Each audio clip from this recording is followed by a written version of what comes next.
To my YouTube channel. तो नाज़रीन, आज हम ड्रामा जान निसार के बारे में बात करेंगे, जिसमें हम आपको दिखाएंगे कि बाबा साईं की तबीयत ना ठीक होने की वजह से गजनबी और दुआ हवेली जाते हैं उनकी अयादत के लिए। तो जब कशमाला उसको दुआ को देखती है तो उसको बहुत ही ज़्यादा तकलीफ़ होती है कि ये नौशरवार के साथ क्यों आई है, जिस पर अम्मा साईं कहती हैं कि तुम्हें ऐसा करने की ज़रूरत नहीं, क्योंकि वो भी इस घर की बहू है जैसे कि तुम इस घर की बहू हो, इसलिए नौशरवार की खुशी के लिए उसको कबूल कर लो। लेकिन कशमाला तो उनके सामने हाँ बोल देती है, लेकिन फिर भी उसको अंदर ही अंदर बहुत ही ज़्यादा मसले चल रहे हैं। वो कहती है कि नौशरवार की ज़िंदगी में पहले मैं आई थी, उसकी पहली बीवी मैं हूँ, दुआ नहीं। दुआ उसके बाद आई है, लेकिन अम्मा से कहती है कि दुआ चाहे पहले आई हो या बाद में, लेकिन वो नौशरवार की पसंद है, इसलिए हमें भी वो कबूल है। और नेक्स्ट टाइम तुम ऐसी कोई बात ना करना, अगर नौशरवार ने सुन लिया तो वो तुम्हारे साथ बहुत बुरा सलूक करेगा। मैं नहीं चाहती कि वो तुम्हारे साथ कुछ गलत करे।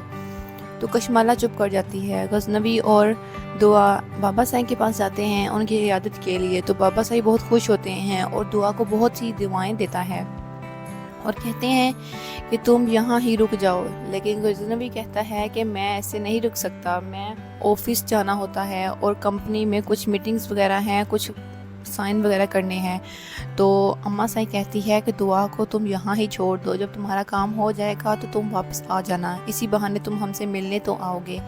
नौशरवार कहता है चलो ठीक है कि मैं दुआ को छोड़ जाता हूँ, लेकिन आपकी ज़िम्मेदारी पर, क्योंकि वो कशमाला को जानता है कि वो दुआ को कोई ना कोई नुकसान पहुँचाने की कोशिश करेगी। अम्मा साईं कहती है कि तुम फिक्र मत करो, हर बात समझ रहे हैं, हम इसी घर में हैं, हम उसका ख्याल रखेंगे। नौशरवार जब वापस चला जाता है तो कशमाला को मौका मिल जाता है दुआ के साथ बात करने का। वो दुआ से कहती है कि तुम इसकी ज़िंदगी से चली क्यों नहीं जाती, मैं उसकी पहली बीवी हूँ। तो दुआ कहती है कि चाहे तुम पहली बीवी हो या दूसरी, लेकिन नौशरवार की पसंद मैं हूँ। इसलिए कशमाला ये बात सुनकर बहुत ही जल बुन जाती है और वो तब से सोच लेती है कि इस घर में रहते हुए उसे सुकून से वो नहीं रहने देगी। वो कहती है कि अब मैं इसकी जान ले लूँगी। और जब दुआ कपड़े प्रेस करने के लिए जाती है तो स्त्री को हाथ लगाती है तो वो करंट लग जाता है और वो बेहोश हो जाती है।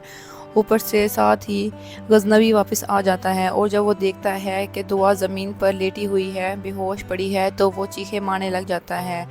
उसको फ़ौरन हॉस्पिटल लेके जाता है और सब घर वालों से पूछता है कि इसके साथ क्या हुआ है।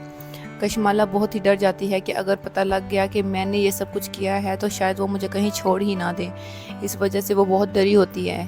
तो नाज़रीन, अगर आपको हमारा आज का एपिसोड पसंद आया है तो आप हमारी वीडियो को लाइक करें, सब्सक्राइब करें और बेल आइकन बटन को क्लिक करें।